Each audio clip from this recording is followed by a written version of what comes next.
आप ईमानदारी से बताएं, मैं आपसे पूछना चाहता हूं ये क्या है? अरे जोर से बोलिए। मोबाइल। मोबाइल ये अच्छी चीज है या बुरी चीज है? दोनों जवाब हो सकता है। आप इसे अच्छी भी चीज कह सकते हैं, बुरी भी चीज कह सकते हैं। गौर से सुनिएगा, मैं किसी जाने वाले को कहूंगा भी नहीं कि आप चले आइए, और मोहम्मद अली फैजी साहब जब तक है तो किसी को कहने की भी जरूरत नहीं है कि चले जाइए।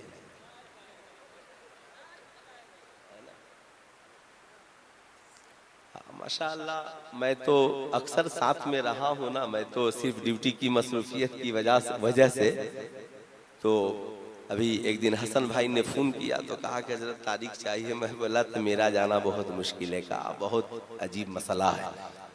मैं अर्ज़ कर रहा था ये मोबाइल है।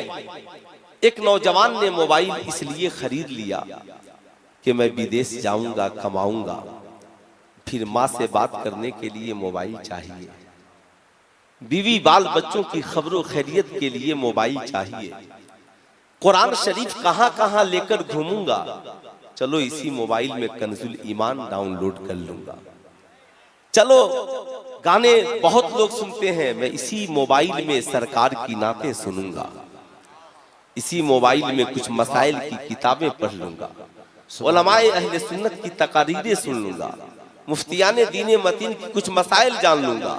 तो अब उसके लिए मोबाइल खरीदना भी सवाब, रखना भी सवाब, साहब उस पे नाते नबी सुनना भी सवाब, उस पे कुरान की तिलावत सुनना भी सवाब। मगर एक नौजवान का ज़हन आवारा हो गया और उसने मोबाइल को इस नियत से खरीद लिया कि मोबाइल खरीदूंगा और अपनी गर्लफ्रेंड से बात करूंगा, इस पे गलत लोगों से चैटिंग करूंगा, दूसरों को डराऊंगा, धमकाऊंगा, मोबाइल पे गलत मूवीज और फिल्में देखूंगा। जाहिर सी बात है अब उसका खरीदना भी गुनाह और उसका रखना भी गुनाह। इसलिए यही वजह है इमाम बुखारी ने बुखारी शरीफ में जितनी हदीसें नकल की तो सबसे पहली हदीस पाक नियत के ताल्लुक से नकल की, इन्नमल आमालु बिन्नियात कुल्लु लिम्रिइन मा नवा। अमाल के दारो मदार नियत पर है, इसलिए अपनी नियत को पाकीज़ा बनाइए, अपने इरादे को पाकीज़ा बनाइए। आप अपनी जिंदगी में जो भी काम करें इंशाअल्लाह अगर नियत में पाकीज़गी है तो इंशाअल्लाह अंजाम में पाकीज़गी आ ही जाएगी। तो इंशाअल्लाह कितने लोग आज से अपनी नियत को पाकीज़ा बनाएंगे? जरा हाथ उठाकर बताएं तो कितने लोगों की नियत में पाकीज़गी आएगी इंशाअल्लाह। ठीक यही पाकीज़गी हर जलसा, अल्लामा रईसुल कलम कहते हैं कि जलसे का वजूद हो और उससे कोई तहरीक जन्म नहीं ले, फिर उस जलसे का क्या मकसद है? रईसुल कलम से किसी ने पूछा था, हुजूर इत्तेहाद कायम हो सकता है? तो जेल से खत का जवाब उन्होंने लिखा था, मैंने बड़ी कोशिश की, उस इत्तेहाद से क्या फायदा जहां सारे लोग जमा हो जाएं मगर सबकी नमाज़ें अलग अलग हो, सबका किबला अलग अलग हो। जाहिर सी बात है ये उस मर्दे कलंदर की तहरीर है जिसने पूरे आलमे इस्लाम में अहले सुन्नत वल जमात का काम किया है। सुभान अल्लाह। आज जिसकी तबीयत जो चाहता है बोलता है, उसकी वजह यह है हमारी तालीमी कमजोरी। हमारे पास ऐसे वकीलों की टोली नहीं है जो हमारे मुकद्दमात को सही से भारत की कचहरियों में लड़ सके। भारत का एक गैर मुस्लिम वकील मुसलमानों के नाक में दम करके रख चुका है, कभी उसके खिलाफ मुकदमा, कभी उसके खिलाफ मुकदमा, कभी उसके खिलाफ मुकदमा। हमारे यहाँ हजारों वकील हैं मगर इनको ये कहते हैं साहब हमें मजहब के लिए कोई फुर्सत नहीं है। आज वो बाबा जिसे चलने का शऊर नहीं है, जिसे बैठने का शऊर नहीं है, माज़ल्लाह वो कमेंट करता है, लिखता है, बोलता है, बोल रहा है कि दूसरे मजहब के पास माज़ल्लाह एक ही कॉल लगाने का जरिया है, एक ही उनके पास माज़ल्लाह खुदा है, और अगर वो नाराज हो जाए तो फिर बाकी का तो इनका तो कॉल किसी के पास लगेगा नहीं।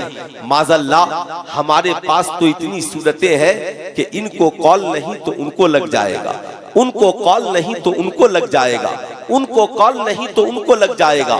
लोग वलियों तक पहुंचे थे, नबियों तक पहुंचे थे। माज़अल्लाह खुदा की शान में गुस्ताखियां हो रही हैं, मगर कौन बोलेगा, इनके खिलाफ कौन लड़ेगा। ऐसा लगता है भारत डेमोक्रेसी मुल्क नहीं, ऐसा लगता है कि भारत जमहूरी मुल्क नहीं है जिसने जो चाहा बोल दिया। मगर मैं बताना चाहूंगा, जो लोग माज़अल्लाह ये कहते हैं कि एक ही खुदा है, वो नाराज हो जाए तो फिर कौन सुनेगा। तुझे पता नहीं है, ये खुदा, मेरा खुदा तो वो खुदा है जो माँ बाप से भी 70 गुना ज्यादा मेहरबान है। वो रब जो गुनाहगार बंदों के आंसुओं के कतरे को पसंद करता है, वो रब जो गुनाहगारों की आवाज को पसंद करता है। जब कोई बंदा खुदा को एक बार आवाज देता है तो मालिक व मौला 70 बार वहां से आवाजें आती हैं, बोल मेरे बंदे तू मुझसे क्या कह रहा है। आज इनकी जबानें इतनी बढ़ गई, इन्हें शऊर नहीं है, इन्हें अक्ल नहीं है। काश इन्होंने उस बुढ़िया से भी अक्ल ले लिया होता, जिस बुढ़िया ने दहरिया के मुनाजरे में कहा था, ऐ दहरिया तू कहता है खुदा एक है तो दलील दो। मैं अपने चरखे से बता सकती हूँ कि खुदा एक है। बड़े बड़े मुनाजिरों ने कहा था, ऐ बूढ़ी औरत क्या तू आलिमा है, क्या तू फाजिला है। उसने कहा था मैं आलिमा नहीं हूँ, मैं फाजिला नहीं हूँ, मगर मैं जवाब दे सकती हूँ। देख ये मेरा चरखा है, मैं अकेले घुमाती हूँ। अगर इसके घुमाने वाले दो हो जाएं तो मैं दाहिने तरफ घुमाऊं और वो बाएं तरफ घुमाए तो ये चरखा टूट जाएगा। सुन, अगर इस कायनात का चलाने वाला खुदा एक है, अगर दो होते तो वो कहता सूरज पश्चिम से निकलेगा, वो कहता सूरज पूरब से निकलेगा, वो कहता चांद पूरब से निकलेगा, वो कहता चांद पश्चिम से निकलेगा। अगर चलाने वाले दो होते तो टकरा जाते। यही वजह है मैं उन लोगों से कहना चाहूंगा जो लोग माज़अल्लाह आज खुदा की वहदानियत को चैलेंज कर रहे हैं, खुदा को नाराज कर रहे हैं। याद रखना, खुदा तो कल भी एक था, उस जैसा कायनात में कोई नहीं है, उतना पावरफुल दुनिया में कोई नहीं है। कायनात के सारे ब्रिलियंट और अक्ल वालों को जमा करो। अक्ल वाले कौन है? कुरान तो अक्ल वालों से खिताब करता है, कुरान तो इल्म वालों से खिताब करता है। कुरान कहीं पे कहता है यतफक्करून, ऐ फिक्र रखने वालों मेरी तरफ देखो, यतदब्बरून, ऐ गौर करने वालों मेरी तरफ देखो। साहब सबसे ज्यादा जो ब्रिलियंट लड़के रहते हैं वो साइंस का इंतखाब करते हैं, साइंस जैसे सब्जेक्ट को पढ़ते हैं। जितने भारत के ब्रिलियंट है सबको जमा कीजिए, अक्ल वालों को। साहब याद रखिएगा, जो सबसे ज्यादा ब्रिलियंट होता है उसका मैथ मजबूत होता है। लोग कहते हैं ना, आलिमों में भी जो आलिम सबसे ज्यादा तेज होता है वो साहब इल्मे मीरास का बहुत बड़ा माहिर होता है, चूंकि उसमें रियाजी की जरूरत पड़ती है। अब ये सारे इल्मे रियाजी वालों को जमा कीजिए और जमा करके पूछिए, साहब ये बताइए गिनती की शुरुआत कहाँ से होती है? कहेंगे मौलाना गिनती की शुरुआत एक से होती है, एक के बाद दो, दो के बाद तीन, तीन के बाद चार, चार के बाद पाँच, पाँच के बाद छह, छह के बाद सात। कहा सात के बाद, कहा गिनती की कोई इंतहा नहीं है, गिनते चले जाओ। कुरान ने 1450 बरस पहले कहा कि तुम अल्लाह की नेमतों को चाह कर भी शुमार नहीं कर सकते हो, उसकी नेमतें कितनी हैं। इसलिए जिंदगी में कभी गिनती पूरी नहीं हो सकती। 100 के बाद 101 आएगा, 1000 के बाद 1001 आएगा, लाख के बाद 1,00,001 आएगा, करोड़ के बाद 1,00,00,001 आएगा। मैंने कहा चलो साहब गिनती की इंतहा नहीं है, मगर गिनती की इब्तिदा देख लेते हैं। 10 से पहले 9 है, 9 से पहले 8 है, 8 से पहले 7 है, 7 से पहले 6 है, 6 से पहले 5 है, 5 से पहले 4 है, 4 से पहले 3 है, 3 से पहले 2 है, 2 से पहले 1 है। मैंने कहा बता ये 1 से पहले क्या है? कहा मौलाना 1 से पहले 0 है, यानी 0 है, 1 से पहले कुछ नहीं है। कहा फिर ये 1 कहां से आया? कहा ये 1 अपने आप आया है। कहा ये 2, कहा इसी 1 ने 2 को बनाया है। कहा 3, कहा इसी 1 ने 3 को बनाया है। कहा ये 4, कहा इसी एक ने 4 को बनाया है। ये 5, कहा इसी एक ने 5 को बनाया है। कहा अगर ये एक ना हो, कहा एक ना हो तो सैकड़ों नहीं होंगे, ये एक ना होता तो करोड़ों नहीं होते, ये एक नहीं होता तो अरबों नहीं होते। ओ भारत के ढोंगी बाबाओं, तुम उस खुदा को चैलेंज कर रहे हो, कहते हो कि हमारे पास माज़अल्लाह लाखों माबूदाने बातला है, एक से बिगाड़ हो तो दूसरे के पास चले जाए। इसका मतलब है तुम जिनकी भक्ति की बातें करते हो, तुम उनकी बातें मानने को तैयार नहीं हो। मगर अल्हम्दुलिल्लाह हम एक खुदा के मानने वाले कल भी उसके सामने सर झुका रहे थे और आज भी उसके सामने सर झुका रहे हैं। याद रखना, तुझे पता नहीं है वही रब है जिसकी मर्जी के बगैर एक पत्ता नहीं हिलता। ये सारी दुनिया के अक्ल वाले कहते हैं अगर वो एक ना होता तो आज साइंटिस्ट नहीं होते, अगर वो एक ना होता तो ये आलिम और उलमा नहीं होते, अगर ये एक नहीं होता तो ये कुफार और मुशरिकीन भी नहीं होते, अगर वो एक नहीं होता तो ये जमीन और आसमान भी नहीं होते। अरे उस खुदा की बात छोड़, उस खुदा ने इस जमीन पर अपने इतने दोस्तों को पैदा कर दिया कि साहब तुम उनसे तो टकरा करके देख लो। कभी तुमने ख्वाजा गरीब नवाज का दास्तान नहीं पढ़ा तो फिर से पढ़ लो। तुमने हुजूर हाफिज़े मिल्लत की जिंदगी का मुताला नहीं किया, फिर से कर लो। तुमने मखदूम सिमना की जिंदगी का मुताला नहीं किया, फिर से कर लो। तुमने आला हजरत की जिंदगी का मुताला नहीं किया, फिर से कर लो। नाराजगी तो दूर की बात, और रब अपने बंदों से इतना प्यार करता है। बंदा नमाज न पढ़े रिस्क दे रहा है, बंदा रोजा न रखे रिस्क दे रहा है, बंदा उसकी इबादत न करे रिस्क दे रहा है, बंदा उस खुदा के बजाय लाखों माबूदाने बातला के आगे सर झुकाए फिर भी वो रिस्क दे रहा है। अब ए जालिम, जब खुदा तुझ जैसे नाफरमान से नाराज नहीं होता तो कलमा पढ़ने वाले मुसलमान से क्या नाराज होगा? नारे तकबीर, नारे रिसालत, फैजाने मखदूम बिहारी, इमाम अहमद रजा कॉन्फ्रेंस, जश्न दस्तारे हिफ्ज़ो क़िरात। वाह माशाअल्लाह माशाअल्लाह। आज साहब इनकी हिम्मतें इतनी बढ़ गई कि गरीब नवाज के आस्ताने के ऊपर हमला आवर हो गए। इन्हें हमें ये संविधान याद दिलाते हैं, इन्हें संविधान याद करने की जरूरत है। ओ गरीब नवाज, अगर एक खराउन पड़ गया ना तो तेरी खोपड़ी उलट पलट जाएगी। उससे टकराने की कोशिश न करना, जिसके बारे में अल्लाह के नबी ने फरमाया, हदीस कुदसी है, मन आदली वलियन फकद आज़नतहु बिल हर्ब, जो किसी वली से दुश्मनी करेगा वो खुदा से दुश्मनी करेगा। याद रखना, ये ताकत हजरत ख्वाजा गरीब नवाज से टकराने का अजीब इत्तेफाक है। साहब यहाँ ओथा नहीं था, फला ओथा नहीं था। मैं भी कहता हूँ, ओ भारत के ढोंगी लोगों, तुम कहते हो फला जगह हम थे आप नहीं थे, फला जगह हम थे आप नहीं थे। अरे इंसानियत का वजूद तो हजरत आदम अलैहिस्सलाम से है, और आदम अलैहिस्सलाम मुसलमान थे। इसलिए मैं भी कहता हूँ कि हम पहले थे।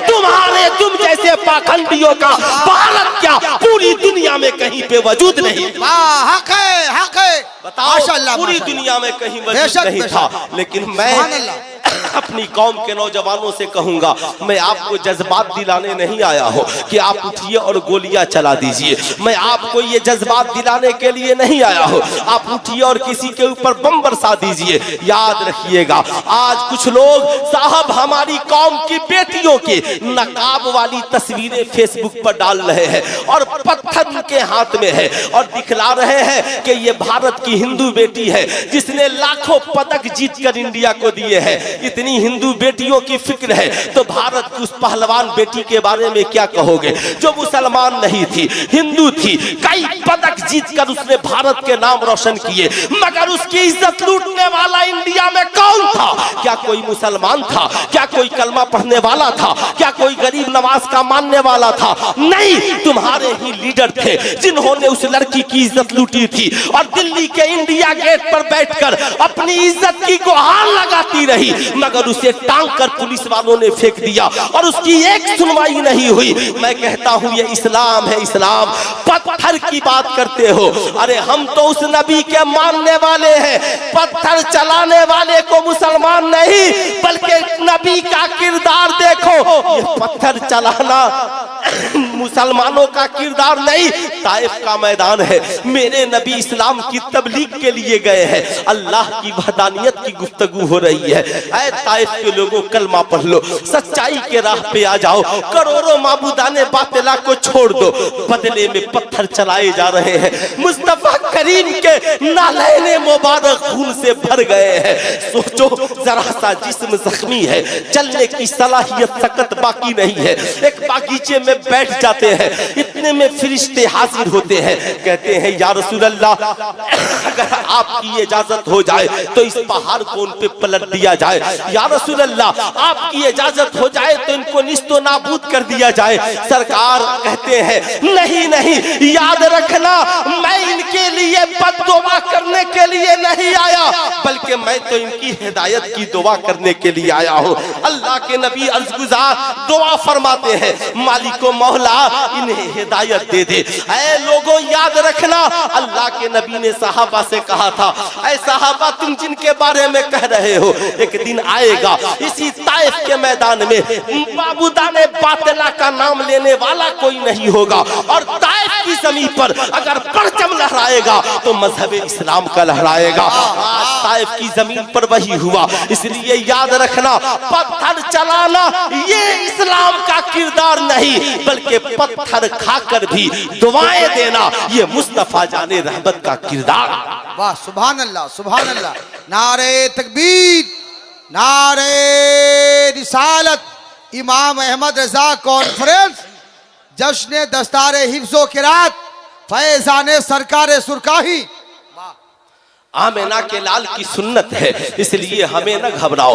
आज मुसलमान कह रहे हैं मौलाना साहब हालात बहुत खराब है। मैं कहता हूँ कितने हालात खराब है। क्या बेलाल हबशी ने जब इस्लाम कबूल किया उससे भी ज्यादा आज हालात खराब है? बताओ, क्या हजरत उमर इब्ने खत्ताब ने जब इस्लाम कबूल किया क्या उससे भी ज्यादा हालात खराब है? मैं आज पूछना चाहता हूँ, ईमानदारी से बताओ, कितने लोग हैं जो इस्लाम से मोहब्बत करते हैं? जरा हाथ उठाइए तो।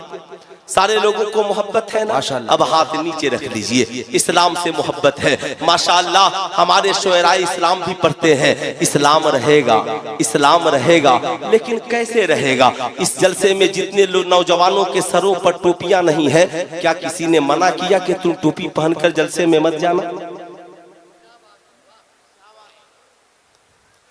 आप फज्र की अजान होती है, आप मस्जिदों में नहीं जाते हो, क्या कोई आपके दरवाजे में ताला लगा कर रखा है कि तुम मस्जिदों तक मत जाना?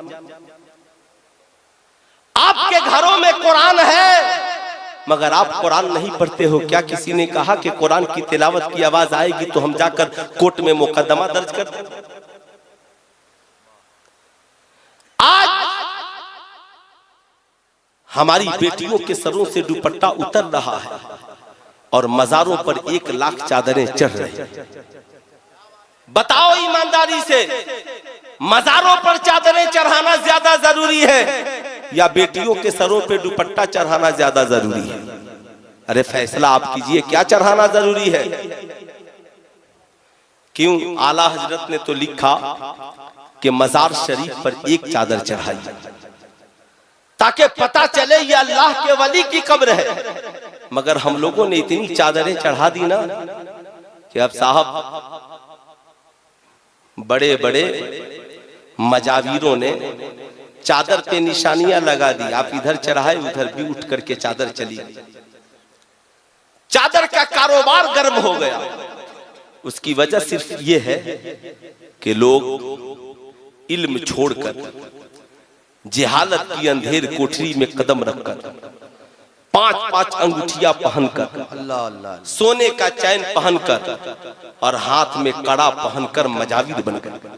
अल्लाह अकबर। और उन लोगों ने चादरों का खेल शुरू कर दिया। यही वजह है बुजुर्गों का मिशन चादरों को फरोग देना कभी नहीं रहा। उनका मिशन था कि अल्लाह की वहदानियत की तबलीग हो, आहा, रसूलुल्लाह की रिसालत की तबलीग हो, इस कौम को उरूज मिले, ये कौम तरक्की करे। यही वजह है मखदूमे सिमना के वालिद गिरामी ने अपनी हुकूमत में सिमना में 1000 मदरसे बनवाए। मुस्तफा जाने रहमत ने मस्जिद नबवी शरीफ की तामीर से पहले सुफा जैसे चबूतरे पे पढ़ाना शुरू किया। हजरत ख्वाजा गरीब नवाज ने सबसे पहले दीनी तालीम देना शुरू किया। सरकार बड़े पीर दस्तगीर ने पूरी जिंदगी वहां के निजामिया में पढ़ाते रहे। आप आला हजरत की जिंदगी देखें, हाफिज मिल्लत की जिंदगी देखें, मुजाहिद मिल्लत की जिंदगी देखें। यार आज की रात में तो सबसे बड़ी फजीलत हुजूर हाफिज मिल्लत की जिंदगी देखें। आपसे मैं पूछना चाहता हूं, क्या सरकार सुरकाही की जिंदगी ये नहीं बता रही है कि सरकार सुरकाही ने मदरसे की बुनियाद पहले रखी और उनकी खानकाह का वजूद बाद में है? ईमानदारी से बताओ, क्या जरूरत थी इन बुजुर्गों को इदारे कायम करने के? मकसद ये था, इदारे जब कायम होंगे तो आलिम पैदा होंगे, हाफिज पैदा होंगे, कारी पैदा होंगे। जब आलिम हाफिज और कारी पैदा होंगे तो मजारों पर चादर का सौदा नहीं होगा, बल्कि एक चादर चढ़ेगी, मजार की भी हिफाजत होगी और इस्लाम की भी हिफाजत होगी। सुभान अल्लाह, सुभान अल्लाह, इस्लाम की भी हिफाजत होगी। आप ईमानदारी से बताएं, लोग कहते हैं आलिमों ने क्या किया? मैं पूछना चाहता हूं, ये आलिम नहीं होते आपको कलमा कौन पढ़ाता? ये आलिम नहीं होते आपके बच्चों को कुरान कौन पढ़ाता? ये आलिम नहीं होते आपके बच्चों को दिनियात की किताबें कौन पढ़ाता? ये आलिम नहीं होते मस्जिद में जुमे में खड़े होकर ईमानदारी से बताओ कौम से कि इस्लाह की गुफ्तगू कौन करता? ये आलिम नहीं होते तो तुम्हारा निकाह कौन पढ़ाता? ये आलिम नहीं होते तो हलाल क्या है, हराम क्या है, बताओ ईमानदारी से इसे कौन बताता? आज लोग कहते हैं अगर ये आलिम नहीं होते तो माँ की फजीलत को कौन बयान करता, बाप की अजमत को कौन बयान करता? ईमानदारी से बताएं, आज इतने सारे बच्चे यहाँ पे स्कूल में पढ़ने वाले बैठे हैं। मैं आपसे पूछना चाहता हूँ, नर्सरी से लेकर PhD तक भारत की किसी संस्था में क्या कोई ऐसी किताब पढ़ाई जाती है जिसमें बताया जाता हो तुम्हारे लिए अच्छा क्या है, बुरा क्या है, माँ की अजमत क्या है, बाप की अजमत क्या है, शौहर का हक क्या है, बीवी का हक क्या है, खाने का तरीका क्या है, पीने का तरीका क्या है? ईमानदारी से बताएं, बच्चा डॉक्टर बन गया, पता नहीं है हलाल क्या है, हराम क्या है। बेटा इंजीनियर बन गया, पता नहीं है कि बाप से गुफ्तगू करने के आदाब क्या है। बेटा बहुत बड़ा IPS अफसर बन गया, पता नहीं है कि हलाल क्या है, हराम क्या है। इसलिए सुल्तान रजा हमेशा कहता है, मैट्रिक पास कर लेने से इंसान तालीम याफ्ता नहीं हो जाएगा, इंटर BA MA पास कर लेने से, डॉक्टर PhD की डिग्रियां हासिल कर लेने से इंसान डिग्री होल्डर इल्म वाला तो हो सकता है, मगर उसकी जिंदगी में निखार तब आएगा जब उसकी जिंदगी में सीरत मुस्तफा आ जाए। उसकी जिंदगी में इनकलाब तब आएगा जब उसकी जिंदगी में सीरत मुस्तफा आ जाए। वरना एक डॉक्टर खड़े होकर शराब पिए, लोग कहेंगे डॉक्टर है मगर शराबी है। एक इंजीनियर जुआ खेले, लोग कहेंगे इंजीनियर है मगर जुआरी है। एक IPS अफसर रिश्वत लेते पकड़ा जाए, कहे बहुत बड़ा IPS अफसर है मगर बहुत बड़ा घुसखोर और रिश्वतखोर है, इसलिए कि उसने डिग्रियां हासिल की है। हलाल क्या है, हराम क्या है ये नहीं जाना, मगर करम है अल्लाह रब्बुल इज्जत का कि उसने हमें इस्लाम जैसा मजहब अता किया है, मुस्तफा जाने रहमत जैसा पैगंबर अता किया है, कुरान जैसी किताब अता किया, ताकि मेरे बंदे नबी की जिंदगी को पढ़कर अपनी जिंदगी को सवाल ले, कुरान को पढ़कर हलाल और हराम को जान ले।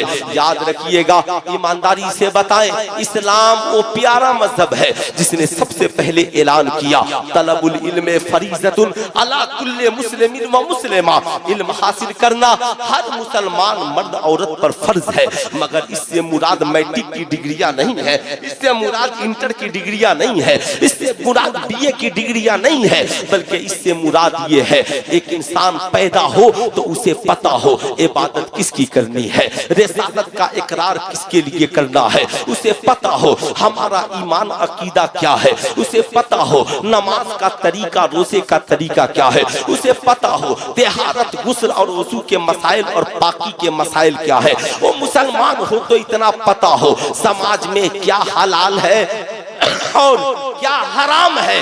अमीर है तो ज़कात के मसाइल, अमीर है तो हज के मसाइल, इतना जानना हर मुसलमान के लिए जरूरी है।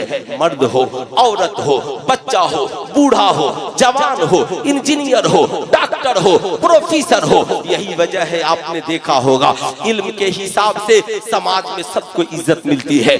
आज लोग कहते हैं मौलाना हमें इज्जत चाहिए, हमें समाज में वकार चाहिए, हमें समाज में रिस्पेक्ट चाहिए। किसी को साहब हसद जलन करने की जरूरत नहीं है। मौलाना अब्दुल सलाम साहब बहुत तरक्की कर गए, हम हसद करने लगे। मौलाना इर्तिजा कमाल अशरफ साहब तरक्की कर गए, हम हसद करने लगे। नहीं नहीं, हसद न करे, रश करे। आप ये सोचे मालिक मौला तूने उनको तरक्की दी है, मुझे भी उनके जैसा आलिम बना दे। मौला तूने फला साहब को हाजी बना दिया, मौला मुझे भी उनके पीछे पीछे मक्का और मदीना बोला दे। फला साहब को मालिक मौला तूने आलिम बना दिया, हमें भी उनके सदके में आलिम दीन बना दे। याद रखिएगा, मगर आज जो लोग जबरदस्ती बराबरी करना चाहते हैं, एक बात याद रखिए, समाज में कोई चाहकर भी इज्जत नहीं पा सकता और ना ही चाहकर किसी की इज्जत को घटा सकता है। अल्लाह जिसे चाहता है इज्जत से नवाजता है, जिसे चाहता है जिल्लत अता कर दे, ये उसकी मर्जी है। रब के फैसले पर राजी रहिए, कोशिश करते रहिए, मगर समाज में इज्जत का एक ही जरिया है। कुरान कहता है उतुल इल्मा दर्जात, जो पढ़ेगा अल्लाह उसके रुतबे को बढ़ा देगा, जो पढ़ेगा अल्लाह उसकी अजमत में इजाफा कर देगा।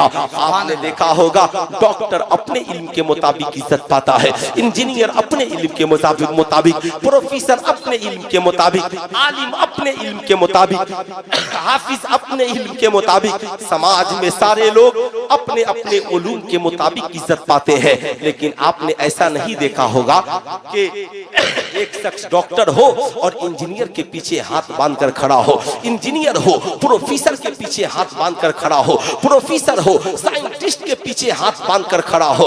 नहीं साहब, दुनियावी तालीम में कोई किसी के पीछे हाथ बांधकर खड़ा नहीं होता। मगर कसम खुदा की, जब हमारी कौम का एक बच्चा दारुल उलूम रज़विया, तेगिया और रहीमिया है ना से फारिग होकर जब अपनी बस्ती में पहुंचा है और पहुंच करके मुसल्ले इमामत पे खड़ा हुआ है, क्या आलिम, क्या हाफिज, क्या डॉक्टर, क्या इंजीनियर, क्या मुखिया, क्या अमीर, क्या गरीब, सारा जमाना उस हाफिज कुरान के पीछे हाथ बांध कर खड़ा हो गया है। किसी ने पूछा, ये डॉक्टर साहब आप तो समाज के बड़े पढ़े लिखे इंसान हैं, सबसे ब्रिलियंट है, अक्ल वाले हैं, आप बताएं आपने इतनी मोटी मोटी किताबें पढ़ी हैं, मगर क्या बात है जब आपको कोई मसला जानना हो तो आप मौलाना इर्तिजा कमाल साहब को फोन लगाते हैं, मौलाना अफजल मुजफ्फरपुरी साहब को फोन लगाते हैं। हजरत ये बताइए हमारे लिए ये काम करना कैसा है, हमारे लिए ये काम करना कैसा है। अब साहब मीडिया वालों ने जब पूछा तो डॉक्टर साहब जाकिर नाइक की तरह दुनियादार नहीं थे, जिनका लिबास नहीं बदला हो बल्कि उनका दिल भी बदला था, लिबास भी बदला था। डॉक्टर साहब ने कहा, जानते हो मीडिया वालों, मैं डॉक्टर जरूर हूँ मगर मेरा जमीर मुर्दा नहीं है। सुनो, हम डॉक्टर, इंजीनियर, प्रोफेसर, समाज में तुम हमें इज्जत भरी निगाहों से देखते हो, मगर हम अपने आलिम को देखकर खड़े हो जाते हैं, हम अपने आलिम का इस्तकबाल करते हैं, हम अपने हुफाज़े किराम की इज्जत करते हैं। कहा इस इज्जत की क्या वजह हो सकती है? कहा इसकी इज्जत की सिर्फ एक वजह है। कहा वो वजह ये है, हम डॉक्टर बने हैं, हम इंजीनियर बने हैं, हम प्रोफेसर बने हैं, हम दुनिया के इंसानों की लिखी हुई किताबों को पढ़कर डॉक्टर बने हैं, और जो आलिम बना है वो अल्लाह की नाजिल करदा किताब कुरान अजीम को पढ़कर आलिम बना है, जो अल्लाह के नबी की हदीस को पढ़कर आलिम बना है, जो हाफिज बना है वो कुरान के सीने को, कुरान को अपने सीने में महफूज करके हाफिज हाफिज बना है। सुनो, जिस आलिम की हम इज्जत करते हैं वो मुझसे आंख की हुस्न की वजह से बड़ा नहीं है, मुझसे दौलत की वजह से बड़ा नहीं है, मुझसे हुस्न जमाल की वजह से बड़ा नहीं है, मुझसे हस्ब नसब की वजह से बड़ा नहीं है, बल्कि कुरान की तालीम ने उसे ऊंचा बना दिया है, कुरान की तालीम ने उसे आला बना दिया है, कुरान की तालीम ने उसके रुतबे को बढ़ा दिया है।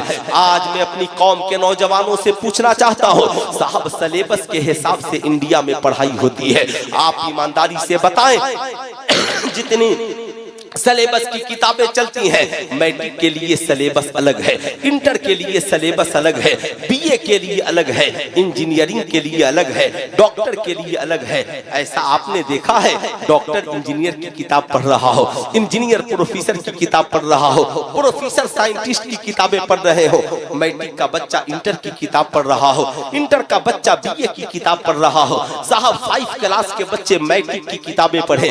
ऐसा नहीं होता। जिसका जो सिलेबस है उसी किताब को पढ़ता है।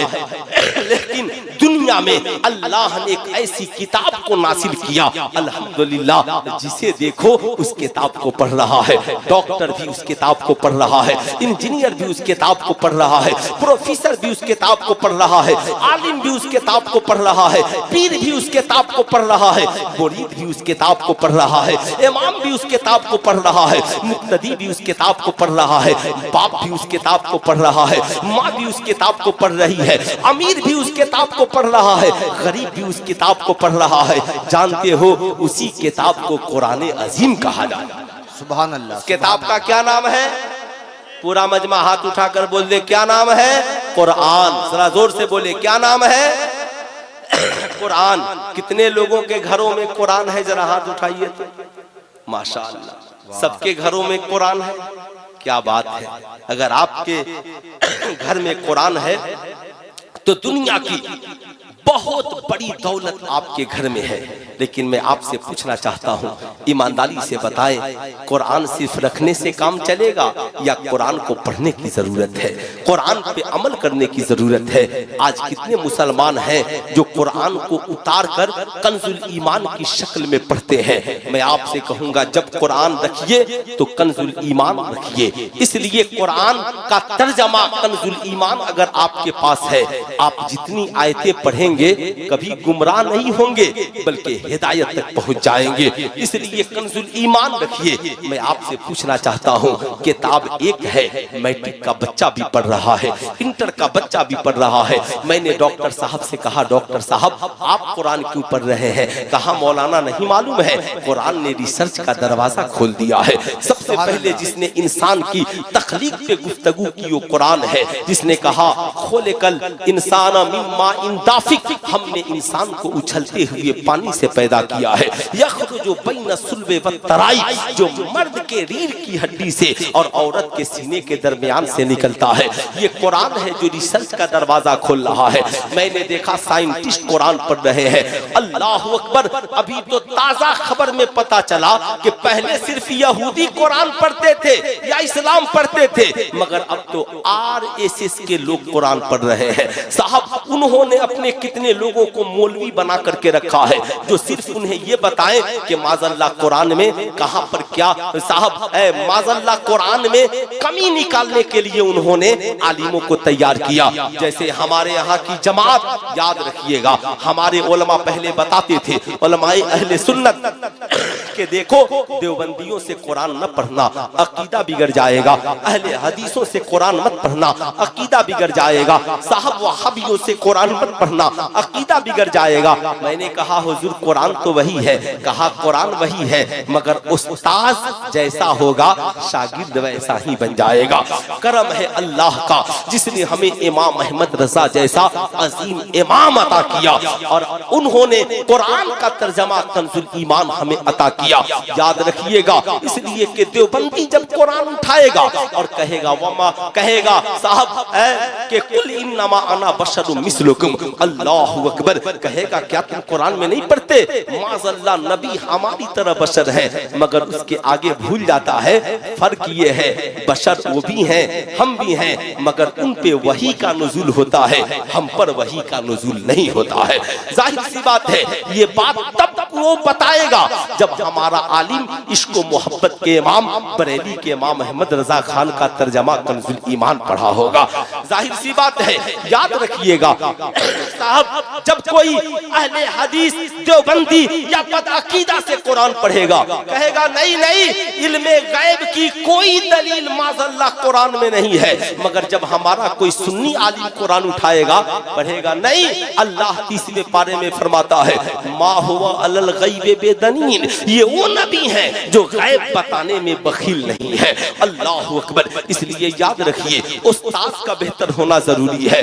इससे पता क्या चला, अल्हम्दुलिल्लाह आपने इदारा कायम किया है, अगर इदारे में अच्छे आलिम होंगे, अच्छे हाफिज होंगे, अच्छे कारी होंगे, इंशाअल्लाह बच्चों की तालीम भी अच्छी होगी, बच्चों की तरबियत भी अच्छी होगी। मगर आज मुझे अफसोस होता है, आप कहेंगे मौलाना किस बात का अफसोस, आज जो कॉलेज का निजाम बिगड़ा है, आज जो स्कूल का निजाम बिगड़ा है, आज लोगों को मदारिस की बड़ी फिक्र है। आज जिसको देखिए मदरसों पर 2-4 जुमले लिख देता है, जिसको देखिए साहब मदारिस के खिलाफ 10 जुमले लिख देता है।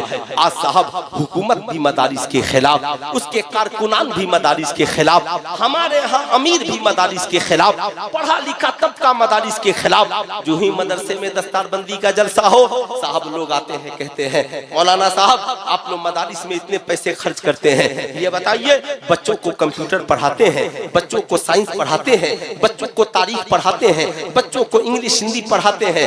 मैं जब सुनता हूँ ना मेरा कलेजा फट जाता है। मैं कहता हूँ बेशक असली तालीम जरूरी है, अब मदारिस का वो निजाम नहीं रहा जो आपकी गंदी सोच में बसा हुआ है कि मदरसे के बच्चे कंप्यूटर नहीं जानते। मैं तो कहता हूँ अल्हम्दुलिल्लाह भारत में जितनी यूनिवर्सिटियां हैं आप वहाँ जाकर पता लगाइए, कोई न कोई बच्चा अल जामिअतुल अशरफिया का फारिग वहाँ पर प्रोफेसर की जगह पे मौजूद होगा। वो चाहे बनारस की हिंदू यूनिवर्सिटी हो या अलीगढ़ की मुस्लिम यूनिवर्सिटी हो। इसलिए आप मदारिस को नीची निगाह से मत देखिए, बल्कि आप वहाँ की कमेटी से कहिए आप, मैं जो बताने जा रहा हूँ गौर से सुनिएगा, आप बताइए मदरसों का मकसद क्या है और स्कूलों का मकसद क्या है। स्कूल और कॉलेज इसलिए बने ताकि वहाँ बच्चों को डॉक्टर बनाया जाए, इंजीनियर बनाया जाए, प्रोफेसर बनाया जाए, बच्चों को मास्टर बनाया जाए, बच्चों को जदीद तालीम से आशना किया जाए। स्कूल और कॉलेज की जिम्मेदारी है। मदरसे क्यों खोले गए?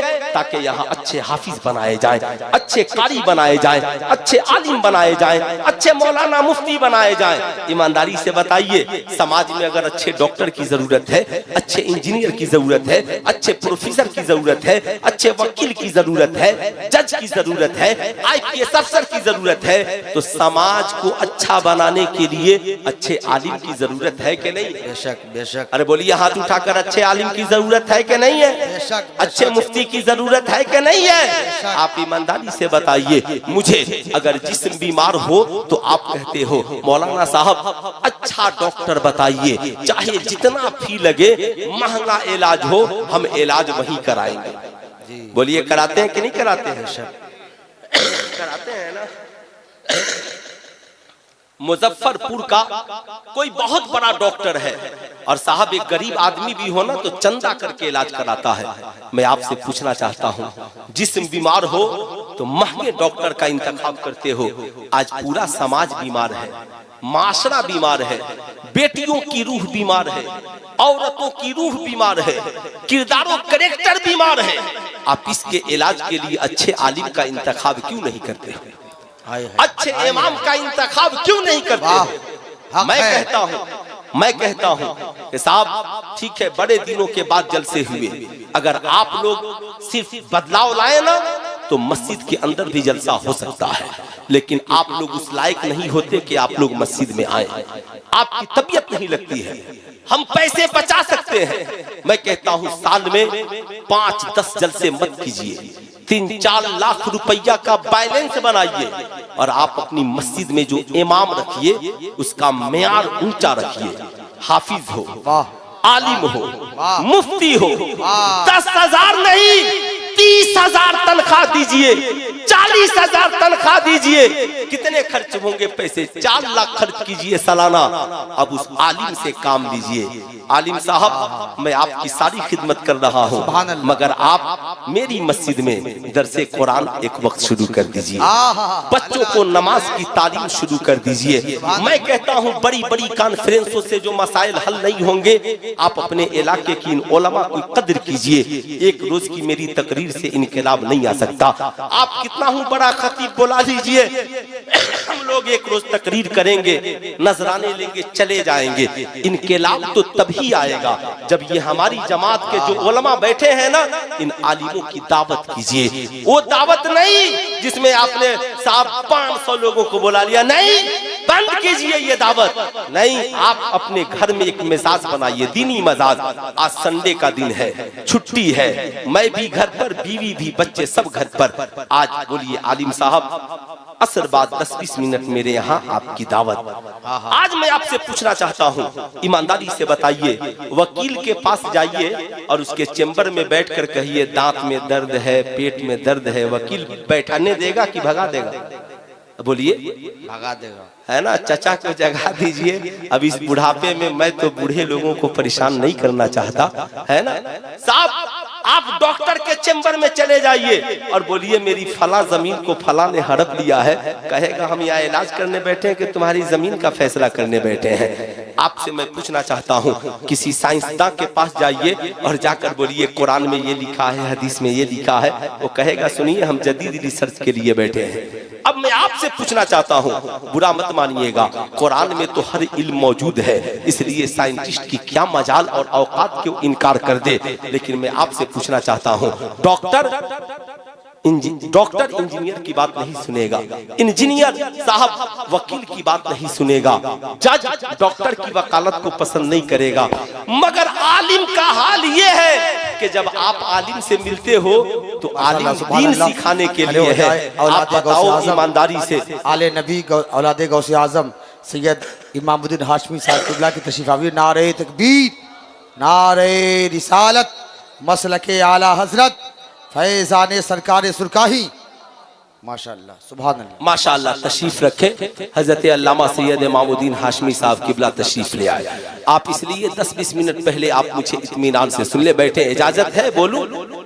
अरे बोलिए इजाजत है ना? जरा पीछे वाले भी बैठ जाए, मोहब्बत के साथ बैठ जाए। आज अफसोस की बात, डॉक्टर साहब वकालत की बात सुनने को तैयार नहीं, वकील डॉक्टर की बात सुनने को तैयार नहीं। लेकिन लोग आलिम के पास जब जाते हैं, इमाम के पास जब जाते हैं, तो सारी दुनिया की बातें लेकर के जाते हैं, उससे दीन की बात नहीं करते। आप आलिमों से जब मिले ना, तो दुनिया की बातें नहीं, आलिमों से दीन की बातें करें, दीन। आप जाइएगा आलिम के पास, फला बिजनेस ऐसा चल रहा है, फला जमीन का कारोबार ऐसा चल रहा है, मेरी बस खराब हो गई, मेरा बेटा बिगड़ गया। अरे यार, आलिम से दीन सीखिए, दीन की बात कीजिए। आप आलिम साहब से कहिए हजरत 10 मिनट की दावत कबूल कीजिए।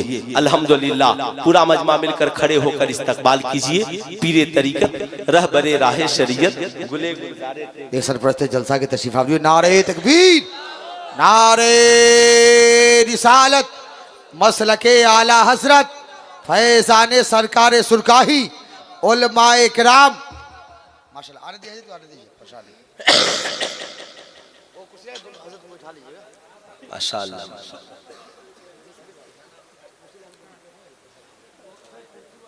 अस्सलाम वालेकुम। हाँ, ले आइए, ज्वाइंट ले आइए।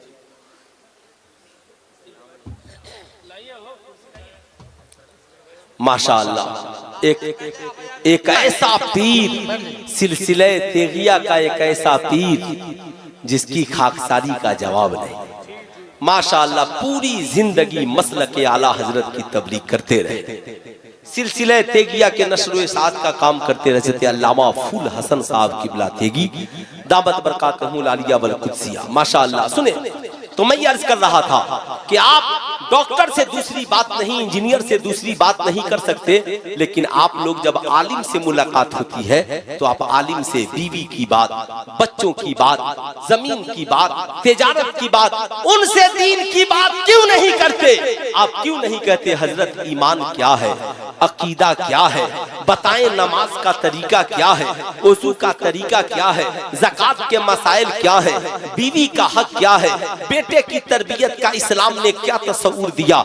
इसलिए मैं आपसे कहूंगा, एक रात के जलसे में सारे मसाइल बयान नहीं हो सकते, लेकिन आपकी जिंदगी में इनकलाब आ सकता है जब आप हमारी जमात के इन आलिमों की कदर करें। कुरान ने कहा फस्अलू अहल ज़िक्र इन कुंतुम ला तालमून, अगर तुम नहीं जानते हो तो जानने वालों से पूछो।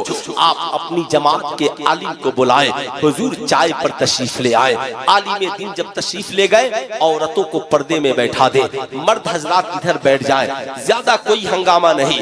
हुजूर आज मैंने आपको इसलिए बुलाया है ताकि मेरे बच्चों को वुज़ू का तरीका सिखा दीजिए, मेरे बच्चों को गुस्ल का तरीका बता दीजिए, मेरे घर की औरतों को पर्दा कैसे करना है, दुपट्टा कैसे ओढ़ना है ये बता दीजिए।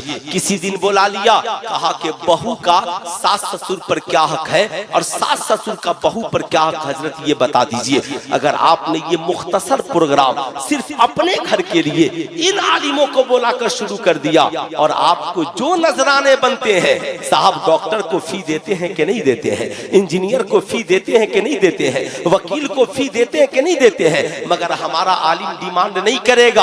आप उससे जो मुसाफा करें इंशाअल्लाह जरूर करें। आप देख ले, अगर आपने महीने में साहब साल में अगर 5 बार बोला लिया तो मैं कहता हूं कि 5 मुश्किल मसाइल आपके घरों के हल हो जाएंगे, जिसे आप अपनी जिंदगी में शामिल कीजिए। वरना लाखों मिलाद की महफिलें कराइएगा, सिर्फ साहब हल्ला हंगामा या जो करना होगा आप कीजिएगा। याद रखिएगा, मैं हमेशा कहता था और आज भी कह रहा हूं, हम लोग मिलाद मनाने वाले हैं। मिलाद मनाने के लिए लाइट की जरूरत, नाइट की जरूरत, स्टेज की जरूरत, खतीब की जरूरत, शायर की जरूरत। मैं कहता हूं जरा उससे और ऊपर उठिए। आप ये सब मनाइए मगर उससे और ऊपर उठिए। मैं कहता हूं मिलाद मनाने वाला भी बनिए और मिलाद वाले मुस्तफा को भी मनाने वाला बनिए। जिस दिन हम लोगों ने ये सोच लिया हमें करनी है शहनशाहे बतहा की रजा जोई, वो अपने हो गए तो रहमते परवरदिगार अपनी। जिस दिन हमने ये सोच लिया और ये फैसला कर लिया कि साहब नहीं हमें नबी को मनाना है, तो आपको ये मानना पड़ेगा। आप बताएं ईमानदारी से, बाप को मनाने के लिए क्या करते हैं? बाप को जो पसंद हो करते हैं, बाप को जो पसंद नहीं वो नहीं करते। आप माँ को मनाने के लिए क्या करते हैं? जो माँ को पसंद है वो करते हैं, जो माँ को पसंद नहीं वो नहीं करते। आप पीर साहब को मनाने के लिए क्या करते हैं? जो पीर साहब को पसंद वो करते हैं, जो पीर साहब को पसंद नहीं उसे छोड़ देते हैं। मैं कहता हूँ ऐ मेरी कौम के लोगों, नबी करीम सल्लल्लाहु अलैहि वसल्लम को मनाने के लिए भी वो करो जो नबी को पसंद है, उसे छोड़ दो जो नबी को पसंद नहीं है। आप कहोगे नबी को क्या पसंद है? कलमा नबी को पसंद है पढ़ो, कुरान की तिलावत नबी को पसंद है करो, नमाज नबी को पसंद है पढ़ो, रोजा नबी को पसंद है रखो, हज नबी को पसंद है करो, ज़कात नबी को पसंद है अदा करो, माँ बाप की खिदमत नबी को पसंद है करो, बड़े भाई की इज्जत नबी को पसंद है करो, सच बोलना नबी को पसंद है सच बोलो, अच्छाई की तबलीग नबी को पसंद है अच्छाई की तबलीग करो, शराब नबी को पसंद नहीं छोड़ दो, जुआ नबी को पसंद नहीं छोड़ दो, ज़ना नबी को पसंद नहीं छोड़ दो, याद रखना रिश्वत नबी को पसंद नहीं छोड़ दो, बेहयाई बुराई जहेज का मांगना नबी को पसंद नहीं छोड़ दो। जो नबी को पसंद है वो करो, नबी भी राजी हो जाएंगे, खुदा भी राजी हो जाएगा। इंशाअल्लाह हम करेंगे। अरे पूरा मजमा हाथ उठाकर बोले इंशाअल्लाह करेंगे। 2-3 छोटी छोटी बातें सुनिए, उसके बाद मेरी तकरीर खत्म। मैं आपसे पूछना चाहता हूँ, ये बड़ा पुरफितन दौर है, इस दौर में आप कैसे मुकाबला कीजिएगा? आज हमारी कौम की बेटियों की का नजरिया ये हो गया, माई लाइफ माई चॉइस, मैं अपनी जिंदगी अपनी मर्जी से जीना चाहती हूँ। आज नौजवानों का ये मिजाज बन गया, माई लाइफ माई चॉइस, मैं अपनी मर्जी जिंदगी अपनी मर्जी से जीना चाहता हूँ। यही वजह है नौजवान हाथ में कड़ा, कान में बाली, गले गले में सोने का चैन, 5-5 अंगूठियां, हाथ में ब्रासलेट पहन करके जी रहा है। मैं पूछना चाहता हूं मेरी कौम के नौजवानों से या नौजवान लड़कियों से जो कहती हैं हमारी तबीयत, हम दुपट्टा रखें न रखें, अल्लाह अकबर, मैं आपसे पूछना चाहता हूं ये हुस्न जमाल तुझे किसने दिया है? ये जवानी तुझे किसने दी है? ये साहब सारी बहारें और नेमतें तुझे किसने अता की है? उसी खुदा ने जो हम सबको पैदा करने वाला है। मैं पूछना चाहता हूं तू अपनी मर्जी से जीने की बात करता है, जिस खुदा ने तुझे पैदा किया कभी उस खुदा से पूछ ले, ए मालिको मौला तूने हमें पैदा किया, हम जिंदगी कैसे गुजारे? और रब कहता है लक़द काना लकुम फी रसूलिल्लाहि उस्वतुन हसना, जिंदगी तुम्हारी हो और सीरत मुस्तफा जाने रहमत की हो जाए। सुभान अल्लाह, सीरत मुस्तफा जाने रहमत की हो जाए। आज मैं पूछना चाहता हूँ, आप बताएं ईमानदारी के साथ, जितने लोग यहाँ पर बैठे हैं, साहब एक बूढ़े बाप ने अपनी बेटी को तलकीन की, ए बेटी तू कॉलेज में पढ़ती है, यूनिवर्सिटी में पढ़ती है, फला जगह पढ़ती है। आज लोग कहते हैं मौलाना मदरसे का माहौल खराब हो गया, मदरसों को बंद कर दीजिए। मदरसे का एक लड़का बिगड़ जाए तो लोग कहते हैं मदरसे में ताला लगा दीजिए। या मैं कहता हूँ हर आलिम बावफा या हर आलिम मुत्तकी परहेजगार नहीं है। अगर किसी का नजरिया बिगड़ गया तो क्या मदरसा बंद कर दिया जाएगा? मैं पूछना चाहता हूँ कॉलेज का पूरा सिस्टम बिगड़ा हुआ है। कितने लोगों की हिम्मत है कह दे कॉलेज बंद कर दो? साहब स्कूल का पूरा सिस्टम बिगड़ा हुआ है। साहब लड़के आवारागर्दी कर रहे हैं, टीचर की पिटाई हो रही है, लड़कियां मुर्तद होकर कॉलेज से भाग रही है। साहब फटा हुआ जींस और चुस्त लिबास पहना जा रहा है, लड़कियां ब्रेक डांस कर रही हैं, पढ़ाने वाली नाच रही है, पूरा माशरा बिगड़ा है किसी की औकात जो बोल दे कॉलेज बंद कर दो, स्कूल बंद कर दो? आप मदरसे का जायजा लेते हो, मैं तो कहता हूँ मदरसे का एक बच्चा फारिग होकर जाता है ना तो पूरी बस्ती का निजाम बदलने की कोशिश करता है। समाज में अच्छाई हो, समाज में नेकी फैले, जहेज बंद हो, शराब जना जुआ बंद हो जाए। आज गैर जानते हैं कि अगर सबके सब स्कूल में पढ़ेंगे तो कोई प्रॉब्लम नहीं होगा, इसलिए कि लाखों मैट्रिक बच्चे पास मिलकर भी मोहल्ले के निजाम को नहीं सुधार सकते। करोड़ों इंटर पास बच्चे मिलकर साहब गांव की तस्वीर को नहीं बदल सकते, मगर एक बच्चा मदरसे से अच्छे से पढ़कर अच्छा आलिम बनकर या मौलाना इर्तजा कमाल ही की तरह आलिम बनकर आ गया तो साहब एक बस्ती का, एक इलाके का निजाम बदल सकता है, एक इलाके का तरीका बदल सकता है। लेकिन साहब वो जानते हैं कॉलेज के बच्चे जब तक ये कॉलेज में रहे, स्कूल में रहे, कोई प्रॉब्लम नहीं। मैं आपसे पूछना चाहता हूँ, आपने कभी कॉलेज में जाकर पूछा प्रोफेसर साहब मेरी बेटी जब तक कॉलेज नहीं गई थी सर पे दुपट्टा रहता था, कॉलेज में दुपट्टा कैसे उतर गया? मेरा बेटा तो कॉलेज में पढ़ने के लिए गया था, कलम चलाने के लिए, ये तमचे बंदूक कब से चलाने लगा? मेरा बेटा तो मुझसे बोलने में डरता था, मगर ये शराब पी कर आकर घर में ड्रामा कैसे करने लगा? कॉलेज का प्रोफेसर कहेगा चले जाओ, हम किताबें पढ़ाने आए हैं, तेरे बच्चे को किरदार पढ़ाने नहीं आए, तेरी बेटी को कैरेक्टर सिखाने नहीं आए। मगर कसम खुदा की अगर हमारी जमात का कोई बच्चा किसी इदारे में पढ़ने चला जाए तो हमारा आलिम उसे कुरान भी पढ़ाएगा, साथ में नबी का किरदार भी पढ़ाएगा। कोई बच्ची पढ़ने के लिए चली जाए, हमारी आलिमा उसे कुरान भी पढ़ाएगी, साथ में सैयदा खातूने जन्नत की सीरत भी पढ़ाएगी। मैं आपसे कहना चाहूंगा, तो आप कहेंगे मौलाना क्या सबको आलिम बना दिया जाए, हाफिज बना दिया जाए? मैं कहूंगा नहीं, आलिम बनना फर्जे किफाया है, हाफिज बनना फर्जे किफाया है। साहब एक आलिम निजाम को बदल देगा, इखलाक को बदल देगा। करना क्या है? सबको इतनी सलाहियत हो, इतना इल्म हो, वो जाने हलाल क्या हराम क्या, अच्छा क्या बुरा क्या। आप कहेंगे फिर कैसे निजाम बदले? ये जो आपका इदारा चल रहा है दारुल उलूम रज़विया, तेगिया और हलीमिया, इतना बड़ा नाम है हलीमिया, अल्लाहु अकबर। साहब रहीमिया है ना, दारुल उलूम रज़विया तेगिया रहीमिया, जो भी नाम हो, इतना बड़ा दारुल उलूम आप चला रहे हैं। इस दारुल उलूम के निजाम को बदलिए, हाफिज बनाइए, आलिम बनाइए, सब बनाइए, लेकिन अपने स्कूल के बच्चे बच्चियों के मुस्तकबिल के लिए, ताकि हर बच्ची बाहिजाब हो, हर लड़का बाहया हो जाए, हर लड़का माँ बाप का वफादार हो। साहब स्कूल में बच्चे 6 साल के बाद पढ़ने जाते हैं, 3 साल साल नर्सरी LKG UKG के साथ इसी मदरसे में बच्चों को बुनियादी तालीम दीजिए, ताकि स्कूल में जाने से पहले बच्चे यहीं पर इन उलमा की निगरानी में एक मास्टर भी रख दीजिए, ताकि बच्चे 1 से 100 क से गया अलिफ से या सारी बातें यहाँ पढ़ कर जाएं। हमारा आलिम उसे इसी मदरसे में 3 साल में बता देगा।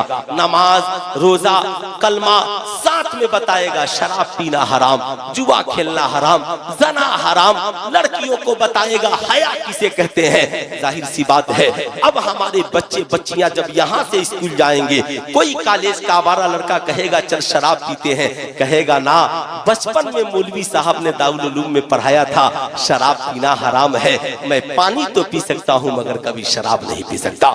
हमारी जमात की कोई लड़की कॉलेज में पढ़ने जाएगी, कोई आवारा लड़का कलाई पकड़ेगा, कहेगा जालिम हट जा, आलिम साहब ने बताया था लाखों करोड़ों डिग्रियां एक तरफ और अल हया शोबतुम मिनल ईमान, हया ईमान का हिस्सा है, ये इज्जत व आबरू की जिंदगी एक तरफ।